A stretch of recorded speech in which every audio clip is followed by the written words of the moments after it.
views and opinions expressed in the following program are those of the hosts and guests, and not necessarily those of the staff and management of WWDB-TV.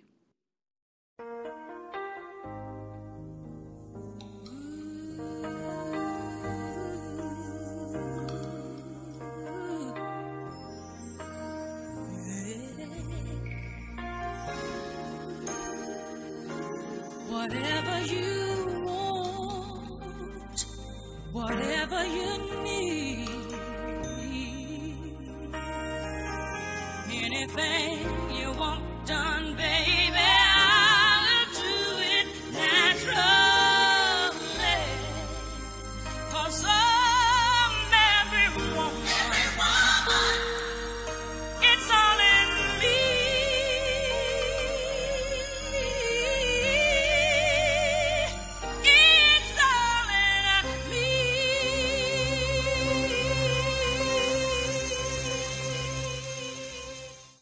Hey, welcome to Good Medicine. I'm Counselor Holly Davis. We're live in Las Vegas at WWDB.TV. So excited today because I have a very special guest, near and dear to my heart right here, Dray Gardner, and he is from Silent Savasana, and I'm a yoga, I don't like the word fanatic, but I'm going to tell you, I think it saved my life. Thank you. I think yoga saved my life. That's why I continue to do yoga, and that's why I'll continue to do yoga until I leave this planet. Well, can you share your yoga story? Let's start there. Share your yoga. Okay. My yoga story started in 2006 when the doctors told me they wanted to do exploratory back surgery. And I said no. And I decided to pick up a yoga mat.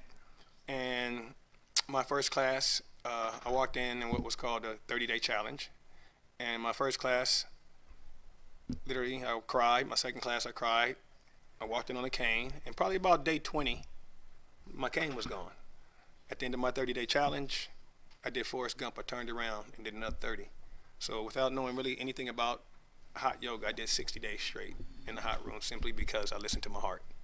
My head was saying no, but my heart was going go back, go back, go back. Because it's really, it's a battle within yourself. It forces you to look at yourself. You can't run from yourself. Well, and that mat, like that's a world in and of itself, isn't it? 100%. I like crave it. I have to keep going back to the mat. Yeah. Once you know, you can't unknow. That's what's scary about yoga. It's an unlearning to relearn. It's an awakening. And once you've been awakened, you can't go back to sleep. And I really feel like, it's so funny that this is a hot thing, right? Because yoga is it's ancient. Yeah, yoga's ancient. It's an old practice. I tell people, yoga mats are a first world problem. Because a lot of people go, I don't have a yoga mat. And I laugh at them because yoga didn't start on a mat. Yoga started on concrete. Yoga started in the grass. Yoga started in manure. Yoga started in the mud. No mud, no lotus flower, no pressure, no diamonds. So, a lot of times we have to get out of our own way in order to grow. And that's what yoga forces you to do. It forces you to take a look at your life, some real deep introspection, and then really start healing. You know what? I personally believe that mental health, the #1 answer, I believe, is yoga for mental health. Mm-hmm. I think anybody who has a symptom of mental health issues, and even in our physical ailments and disease, I really truly believe that it heals because it asks you to go in and look inside and listen and find those answers, follow your heart, and just stop for a minute. Yeah. This world is just, it's going by so fast, and I know other countries, some of the slogans are slow down, take it easy, take your time, and it's just becoming so fast, and we're going so fast we can't hear, we can't stop, we can't listen. And I really do believe that's the key to answers, is just taking the time to really stop, listen to yourself. And that little bit of time probably produces more healing, more energy for you, more answers for you than hours of work. Yeah. More productive. I like to tell people that, unlike anything else that we do physically active, those are workouts. Yoga's the work in. Yoga takes care of the mind, the body, and the spirit. And really, like I said, it forces you to heal on your mat. It forces tears, it forces emotions, and you can't run. And the longer you hold on to anything, the heavier it gets. So at what time in our life are we gonna let go? Because we fight to hold on, we fight to let go. Our life is a constant battle. Yoga really teaches you that there's very little that we control in life. We can't control the hand that was dealt. We can't control how we play our cards. And that's where the true power is, because every person that you see in this world is going through some type of struggle you know nothing about. It's just that all wounds aren't visible. Now, how many years have you been practicing yoga? I started in 2006. I got certified in yoga in 2007. I knew literally after my 60-day challenge that I wanted to teach this, because nobody was doing yoga back then when I was doing it, and I just really realized there was a healing modality to it. It was more than just this physical. Then I fixed that. Then it went deeper. It went into spiritual. Then it went mental and the breath work. So it's just layers of yoga that take you, kind of like Buddhism. It makes you a better person. If you're a Christian, yoga will make you a better Christian. If you're a Catholic, yoga will make you a better Catholic. If you're a Muslim, it'll make you a better Muslim. Whatever you are, yoga will make you a better. Amen. People would always ask me too, because I have 5 children. I do a lot of community work. I work with a very vulnerable population in mental health counseling, and I'm finishing up a PhD. Congratulations. Thank you. And all this stuff that I do it because I have a path that I have to find. I'm on this to heal myself and heal others. And people ask me all the time, like, how do you do it? And I used to joke and say prayer and wet wipes, Yeah. But I'm telling you, I started doing yoga about 10 years in my living room. I had a cassette or a little VCR tape. Yeah. And I would do yoga in my living room, and animals and kids would be crawling on me, and I would just sit and be quiet. And so this practice it's changed my life. And so then I got my teacher training, and then I got trauma recovery. I did not know this. I sure did. And then I did trauma recovery yoga, and I use it in my practice.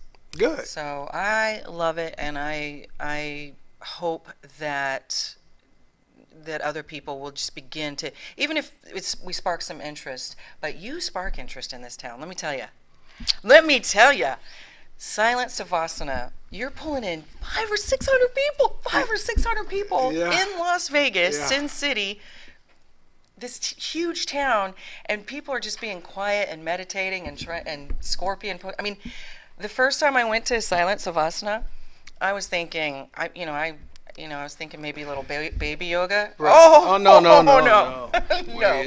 We're gonna bring the business. It's Seriously. all ages are welcome. It's I like to say there's white belts and black belts practicing all together, and black belts know what they're doing, so they know where to take their practice. But I teach for the beginner. I teach for the person who literally has never done yoga before. But if you've done it before, and you just operational commands. Match your body to the words. So it's like a twisted game, assignment says. You got your own headphones. They adjust to your head. You have your own volume on your headphones, and let's go. And it knocks out all the outside interference or distractions that normally you deal with in life. I love that because it makes you go inside. You got your headphones on, but let me tell you. So you're directing, not necessarily micro-cueing, but you're telling people what to do. So yes, you have to use your brain, but you're still having a little bit of inner silence. But the music... There's a DJ, and the music is, I don't even know what word to use. Yes. It's amazing. I love it. When I first started doing yoga, I always wanted to blend, music and yoga. And I actually went to teacher training, and when I got out of teacher training, I was like, I'm finna play music. And they was like, no, you're not. You can't play music in this type of yoga. You don't play nothing. So I stayed kind of teaching this particular format of yoga for 7 years. Then when I got recertified in Dharma Mitra yoga, that's when I brought the music in. I'm a musician. My dad's a musician. It's in my DNA. I'm a DJ, a percussionist. So I've always wanted to kind of cross-blend the two, but keep the yoga still authentic and the music just kind of like incredibly different. And you do. You do a great yoga class. It really speaks to people. And you take the time, too, to really speak to people's hearts, right? You have this audience right now, and you're able to speak to their hearts, give them a really good class so they know they've had a workout when they're done. Yeah. The music is amazing, and the main thing is, too, and there's unity in Las Vegas. Yeah. And we're doing something by absolutely doing nothing. Stopping, 100%. and coming together. Giving high fives to the person you don't know next to you, give them a hug, because to me we're born out of love, and as life progresses, it beats us up, and we start to kind of separate ourselves for whatever reasons. And to me, yoga just brings everybody back together, and that's what I use Silent Savasana to bring people together. But the messaging that I interject is about life. you know, and the struggles of life, and really, you know, loving yourself enough to struggle. We're going to take a small break, and when we come back, we're going to talk about some real struggles. And we're going to talk about some real struggles, and we're going to talk about how Silent Savasana is not only going to bring people together, but how we're going to create some awareness while we do it. So we got a lot going on. A 100%, lot going on. 100%. This is Good Medicine. Dray Gardner is my guest today from Silent Savasana. Stay with us because we have an event coming up this Thursday at the Cleveland Center. It's Keep Memories Alive Event Center. Yes. I got it. Keep Memories Alive Event Center. It is at 7 o'clock on Thursday, and that's over there on Bonneville. We'll get the actual address. We'll get everything for everybody, but we need everybody to go to the link to sign up. Yes. Or you can just show up. Just show up. Just show up to the Cleveland Clinic of Nevada. It's for Keep Memories Alive, and literally it's about, we're fighting brain disease. And it's very rarely talked about, but, you know, we have to bring awareness to situations that are hidden in the dark, because we're all people fighting different struggles in our life, and you know, we gotta do what we can to, you know, bring community together. And we're going to talk about our own personal struggles with that coming up on Good Medicine. So stay with us.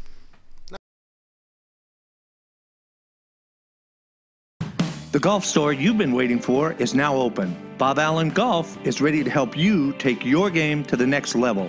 Bob Allen Golf is located at 6415 South Fort Apache, Las Vegas 89148. Choose your favorite clubs from our selection of Bridgestone, Callaway, Cleveland, XXIO, Srixon, Ping, Wilson, and more. We'll custom fit them in our state-of-the-art full-swing golf simulator. Come hang out with us and practice on our putting green to find out which club is perfect for you. Have your clubs repaired, reshafted, and regripped in our on-site tour shop. And talk about accessories. Guys and gals will feel comfortable and look sharp in the many sizes, colors, and options of apparel from Greg Norman, Black Clover, Under Armour, and more. The team at Bob Allen Golf takes your game as seriously as you do. Join our online family at WWDBTV.com and stop in the store to meet us. Remember, at Bob Allen Golf, your game is in the bag.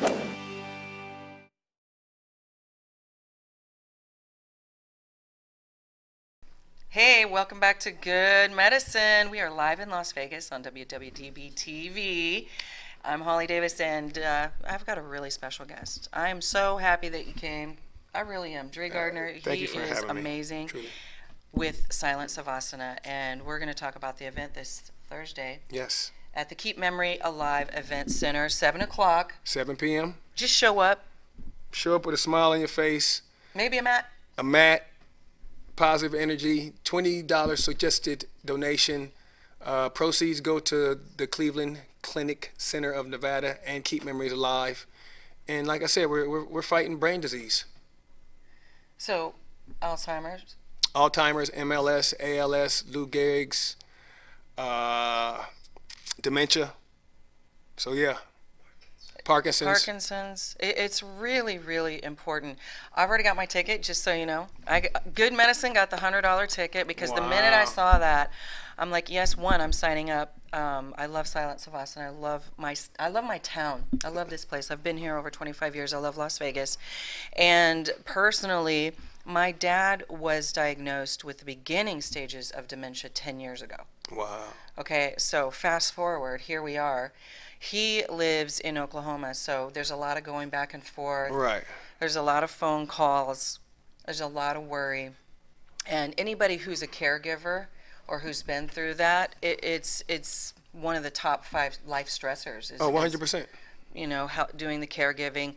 And when you see your loved ones, you know, with such short-term memory, they can't remember what 3 minutes ago. Yeah. You know, they can tell you their whole life story from the past. But They can't who is that? Who are you? My grandmother. She passed of dementia, and like literally, she asked my mom, "Who is that?" I go, "Who's that man in the bathroom?" It was crazy, but it was just reality, you know. And it's heartbreaking, and we know that there's some things, some cures, some developments that have helped maybe slow it a little Right. more, but really, you know, it's once the diagnosis has been made, it's just a slow slope. And so that's just something that I wanted to reveal, that I wanted to share, that, you know, I do go through that, and so when I saw that, of course I want to donate. Of course I want to be a part of this and help for further research. And I know for you too, your story even goes deeper because it's personal for you. Yeah, yeah. I've suffered from seizures.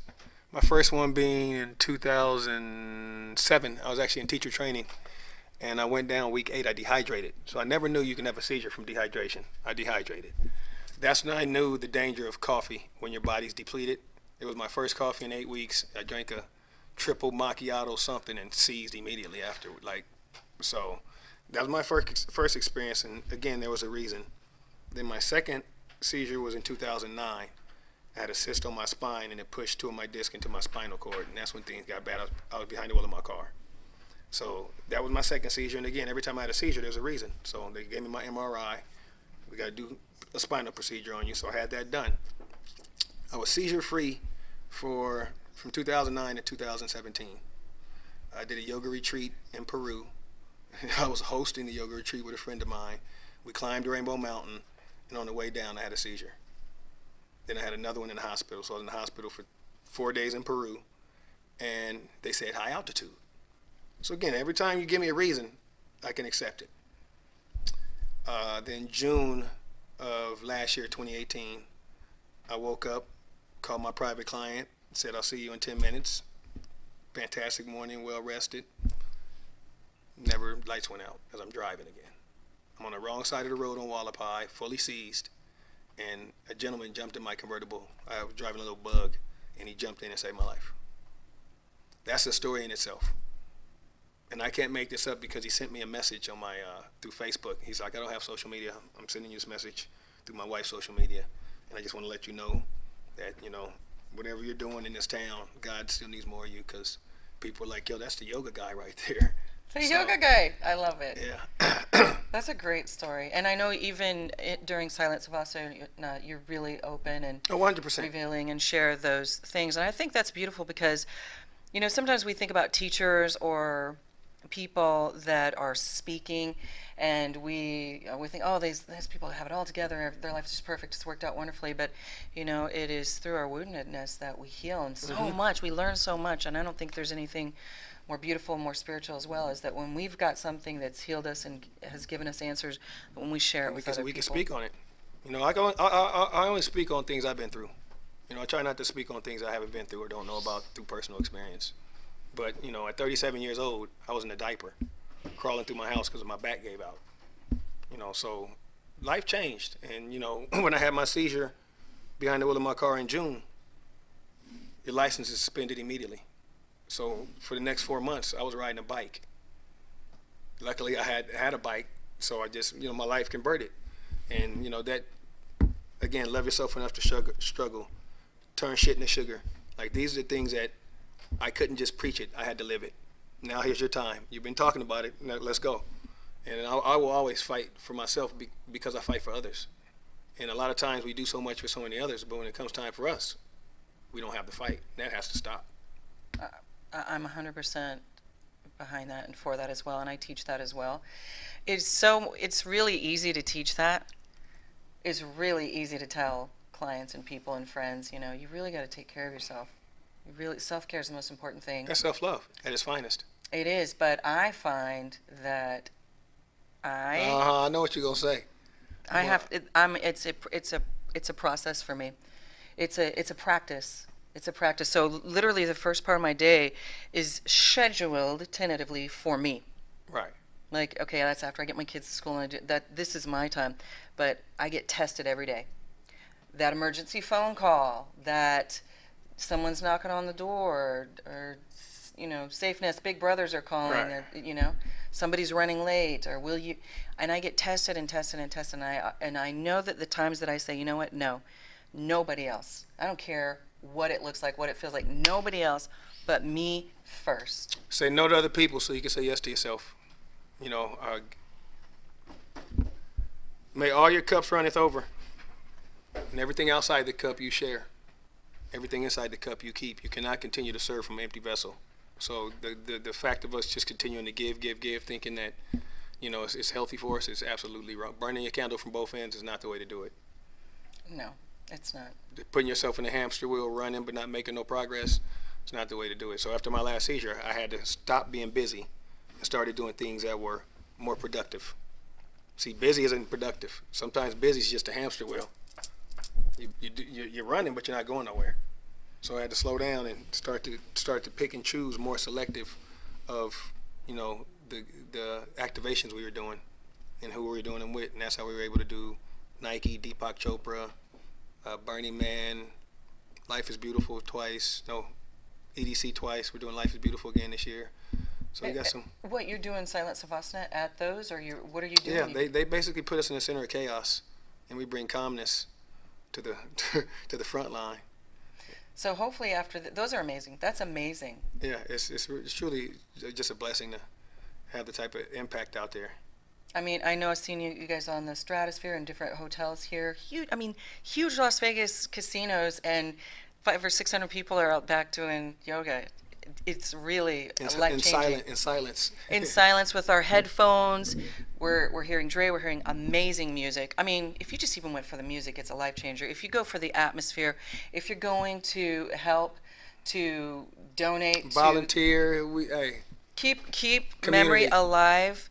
Event Center to help to contribute to research.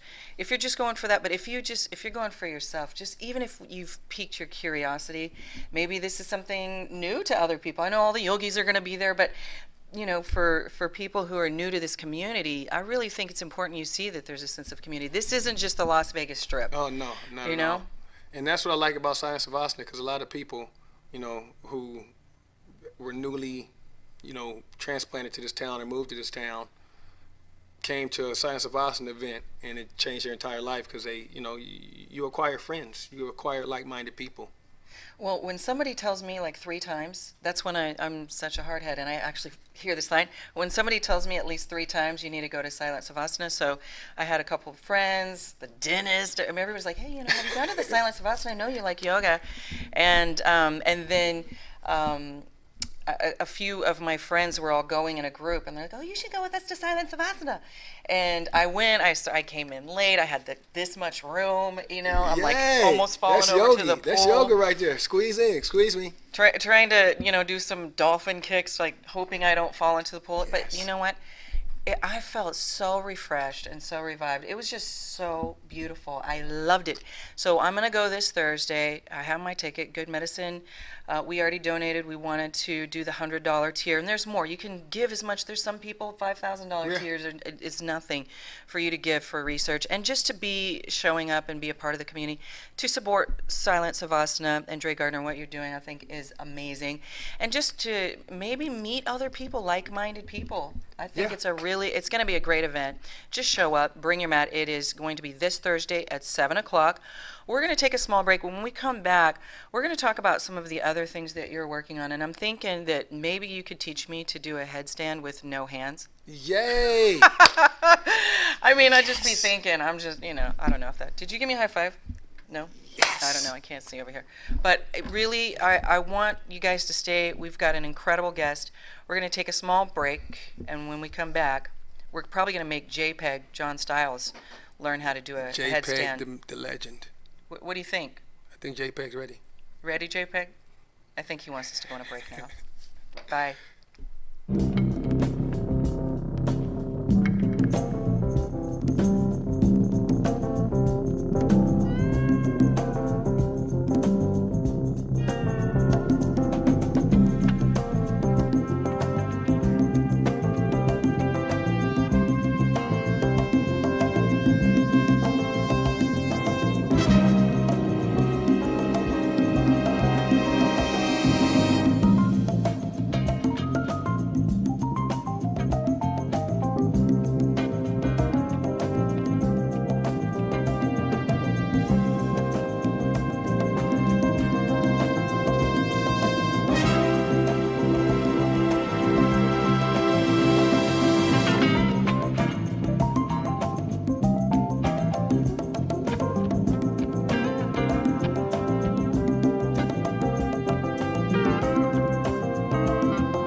Okay, now that I know how to do a headstand with no hands, well, kind of, but Yes, we did fingertips, and then we go to no hands from there. this is Good Medicine. I'm Holly Davis. I'm a counselor here in Las Vegas, and this is live. We are here every Tuesday, Good Medicine. We basically bring the best in our community and the best in life. We really, it's a prescription for the soul, because every week we talk about some real good stuff, like Yes, deep yes. stuff. Yes, yes. So we've talked about meditation before, but today we're talking about yoga. Silent Savasana. Dray Gardner is my guest today, but I want to talk a little bit about meditation. I know you incorporate that in your practice as well. Oh, 100%. Believe it or not, meditation started first. So yoga was invented because people were so out of shape they couldn't sit still. So they invented yoga so people were able to meditate. Yoga and meditation are kind of play cousins.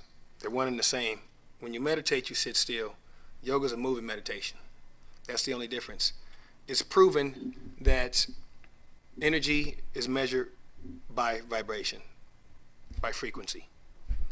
Yogis and meditators vibrate at a very, very high frequency.